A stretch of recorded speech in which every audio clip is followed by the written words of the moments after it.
Hello everyone, I hope you all are fine. I am Priyanka, welcome back to my channel. So today in this video we are going to discuss the shareholders protection in corporate governance. So let us begin with the topic. So first of all, the first topic is introduction. Shareholder means a person who owns shares in a company and therefore gets part in the company's profits and the right to vote on how the company is controlled. Share means वो person जिसने shares hold किए होंगे company के, purchase किए होंगे and जिसका participation भी होगा कंपनी के प्रॉफिट्स में एंड जिसके पास राइट टू वोट भी होगा on how the company is control. It means corporate matters पे उसके पास राइट टू वोट भी होगा एंड कंपनी के प्रॉफिट्स पे उसका पार्टिसिपेशन भी होगा एंड कंपनी के शेयर्स उसने होल्ड किए होंगे. A shareholder is a party who legally owns shares of a company's stock. तो शेयर होल्डर वो पार्टी होगी जिसने लीगली कंपनी के शेयर्स को परचेज़ किया होगा. Shareholders may also be known as subscribers, stockholders और members of the company. तो शेयर होल्डर्स कौन होंगे? सब्सक्राइबर्स होंगे, स्टॉक होल्डर्स होंगे और मेंबर्स होंगे कंपनी के. So these are also known as subscribers, members और stock holders of the company. And share holders are the legal owners of the company. जो शेयर होल्डर्स हैं वो लीगल ओनर्स होंगे company के. सो शेयर होल्डर कौन person होगा? जिसने shares purchase किए होंगे कंपनी के एंड जिसका पार्टिसिपेशन होगा कंपनी के प्रॉफिट्स में एंड जिसके पास राइट टू वोट भी होगा एंड जिसने लीगली शेयर्स ओन किए होंगे, एक्वायर किए होंगे. And these are also known as subscribers, members और stock holders of the company. And जो शेयर होल्डर्स होंगे वो लीगल ओनर्स होंगे कंपनी के. So next comes the topic shareholders protection. Shareholders protection turns out to be crucial because of expropriation of minority shareholders by the controlling shareholders is extensive. अब share holders की protection किस लिए important है? Because जो majority share holders हैं वो minority share holders को क्या करेंगे? एक्सप्रोप्रिएट करेंगे. इट मीन्स उनके राइट्स उनसे टेक ओवर कर सकते हैं वो. सो इसलिए शेयर होल्डर्स की प्रोटेक्शन मोस्ट इम्पॉर्टेंट है, क्रूशियल है. एंड जो शेयर होल्डर्स हैं वो डे टू डे ऑपरेशंस में एंगेज्ड नहीं होंगे, तो इसलिए उन्हें किन पे डिपेंड रहना पड़ेगा? दूसरी पार्टीज़ पे in order to protect their interest. And ये पार्टीज़ कौन हो सकती हैं? Employees, executives and board of directors. The average shareholders who is not typically involved in the day-to-day operations of the company relies on several parties to protect his or her own interest. And these parties includes companies, employees, executives and board of directors. And the board of directors are elected by the shareholders of the company. जो board of directors हैं उनकी election कौन करता है? Share holders करते हैं company के. to oversee and govern the management and to take corporate decisions on their behalf. So that कि जो शेयर होल्डर्स हैं उनके बिहाफ पे डिसीजंस कौन ले सके? कॉरपोरेट के बोर्ड ऑफ डायरेक्टर्स ले सकें एंड पूरी मैनेजमेंट को गवर्न कर सकें, ओवरसी कर सकें, मॉनिटर कर सकें. So as a result the board of directors are responsible for protecting and managing the share holders interest in the company. So as a result जो बोर्ड ऑफ डायरेक्टर्स होंगे वो responsible होंगे company के affairs को monitor करने के लिए and share holders के इंटरेस्ट को प्रोटेक्ट करने के लिए एंड मैनेज करने के लिए. So board of directors plays a crucial role in protecting and managing the share holders interest in the company. जो माइनॉरिटी शेयर्स होंगे वो शेयर होल्डर्स होंगे जिनके पास कंपनी के शेयर्स होंगे less than 50%. Minority share holders are those share holders who hold less than 50% shares of a company. Like अगर 60% shares hold किए हैं ए लिमिटेड शेयर होल्डर्स ने एंड 40% शेयर्स होल्ड किए हैं बी लिमिटेड शेयर होल्डर्स ने, तो minority share holders कौन से होंगे? B limited shareholders. Majority shareholders वो शेयर होल्डर्स होंगे जिनके पास मोर देन 50% शेयर्स होंगे कंपनी के, एंड माइनॉरिटी शेयर होल्डर्स वो शेयर होल्डर्स होंगे जिनके पास लेस देन 50% शेयर्स होंगे कंपनी के। सो जो मेजॉरिटी शेयर होल्डर्स हैं जिनके पास ज़्यादा शेयर्स होंगे कंपनी के, वो डिफरेंट वेज़ हो सकती हैं कि वो माइनॉरिटी शेयर होल्डर्स को चीट कर सकते हैं, एक्सप्रोप्रिएट कर सकते हैं इन द डिफरेंट वेज़। सो जो माइनॉरिटी शेयर होल्डर्स हैं उनकी प्रोटेक्शन के लिए कुछ एक्ट्स बनाए गए। सो the protection of minority shareholders is one of the most difficult problem of corporate governance। तो जो माइनॉरिटी शेयर होल्डर्स की प्रोटेक्शन है ये मोस्ट डिफ़िकल्ट प्रॉब्लम है कॉरपोरेट गवर्नेंस की। So for the smooth functioning of the company it is essential that the minority share holders must be protected by the illegal acts and unfair play of majority share holders. इसलिए company की smooth functioning के लिए essential है कि जो minority share holders हैं उनको protect किया जाए from the illegal acts or unfair play of the majority shareholders।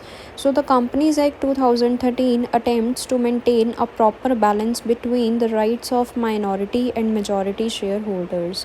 तो Companies Act 2013 में कुछ प्रोविजंस क्रिएट किए गए सो दैट कि एक प्रॉपर बैलेंस मेंटेन किया जाए between the rights of minority and majority share holders.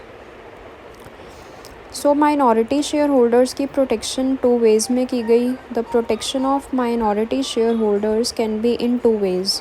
First, protection under common law. Second, protection under the provisions of companies act 2013। One by one हम इन laws को detail में study करेंगे। First comes common law. So कुछ acts बनाए गए इन order to protect the minority share holders from the majority shareholders, and ये कुछ ऐसे एक्ट्स थे जो majority of shareholders approve नहीं कर सकते। तो वो कौन कौन से एक्ट्स थे under common law? If the act done is illegal, अगर कोई भी एक्ट ऐसा है जो लॉफुल नहीं है, जो इलीगल है, and if the conduct of majority consist of fraud on minority, अगर मेजॉरिटी का बिहेवियर या कंडक्ट ऐसा है जो कि क्या है इंटेंशनली फ्रॉड करना किनके साथ? माइनॉरिटी के साथ, तो वो भी क्या है? ऐसा एक्ट है जो मेजॉरिटी अप्रूव नहीं कर सकती। Next, if company is doing any act inconsistent with the articles, अगर आर्टिकल्स ऑफ एसोसिएशन में कोई भी ऐसा एक्ट जो कि कंपनी कर रही है वो मेंशन नहीं है तो उस केस में भी वो एक्ट क्या होगा? इलीगल होगा।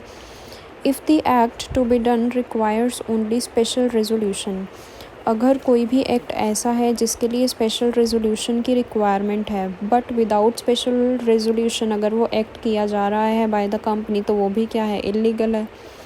If there is breach of duty, अगर कंपनी ब्रीच कर रही है, अपनी ड्यूटी परफॉर्म नहीं कर रही तो वो भी क्या है? Illegal act. Next, companies act 2013। Under companies act 2013 कुछ प्रोविजंस क्रिएट किए गए by the company. First, variation of class rights, अगर कंपनी की कैपिटल डिवाइडेड है into different classes of shares तो कंपनी के आर्टिकल्स ऑफ एसोसिएशन में ये मेंशन होगा कि सभी क्लास के शेयर होल्डर्स के राइट्स में ऑल्ट्रेशंस पॉसिबल है but only with the consent of 3/4 majority of share holders but only by passing a special resolution of that class. But अगर कुछ शेयर होल्डर्स ऐसे हैं जिनके पास कंपनी के लेस देन 10% शेयर्स हैं एंड अगर उनके राइट्स में उन्हें वेरिएशंस नहीं चाहिए तो उन्हें कोर्ट में एप्लीकेशन सबमिट करनी होगी for the cancellation of variation under section 48 of the act. Next, investigation by the central government. Under section 210 central government and national company law tribunal के पास ये अथॉरिटी है, पार है कि वो इंस्पेक्टर्स को अपॉइंट कर सकती है for the investigation In the following cases, like on the receipt of report of registrar of inspector under section 208, an intimation of special resolution passed by the company that the affairs of the company ought to be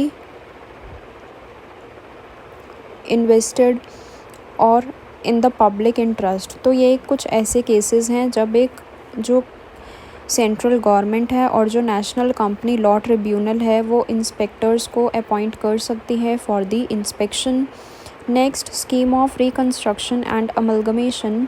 as per section 230, अगर minority share holders को लगता है कि वो reconstruction and amalgamation की scheme जो company adopt कर रही है वो उनके अपोज है, तो वो एप्लीकेशन सेंड कर सकते हैं to the national company law tribunal. And जो नेशनल कंपनी लॉ ट्रिब्यूनल है वो ये इंश्योर करेंगे कि वो जो स्कीम है उसका ऑपरेसिवली यूज़ ना हो against minority share holders. Next, prevention of operation and mismanagement. अगर किसी कंपनी के मेंबर को लगता है कि जो कंपनी के अफेयर्स कंडक्ट हो रहे हैं बाय द कंपनी वो उस मैनर में हो रहे हैं which is against the public interest, तो वो एप्लीकेशन सेंड कर सकता है एंड रिपोर्ट कर सकता है to the national company law tribunal under section 241 and 242 of the act. Next, sections 13, 58, 66, 232, 272, 321, 340। तो इन सभी सेक्शंस में कुछ प्रोविजंस क्रिएट किए गए सो दैट कि इन माइनॉरिटी शेयर होल्डर्स के इंटरेस्ट को मैक्सिमम प्रोटेक्शन प्रोवाइड की जाए। सो अंडर कंपनीज एक्ट ये कुछ प्रोविजंस मेंशन किए गए। First comes variation of class rights, investigation by the central government, scheme of reconstruction and amalgamation, prevention of operation and mismanagement, and next कुछ different sections में different provisions mention किए गए in order to protect the minority interest. Next comes protection of investors and creditors. The Act contains number of provisions for the protection of investors and creditors of the company. अब Companies Act 2013 में कुछ provisions mention किए गए so that investors and creditors को भी maximum protection provide की जा पाए।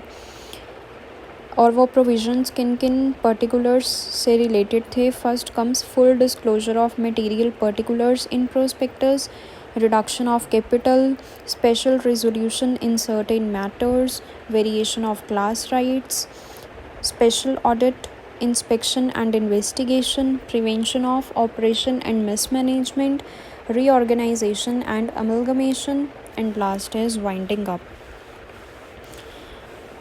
So this is all about our today's video. हमने आज की वीडियो में डिस्कस किया introduction of share holders protection and 2 ways में शेयर होल्डर्स की प्रोटेक्शन हुई, protection under common law and protection under the provisions of companies act 2013. So thank you so much.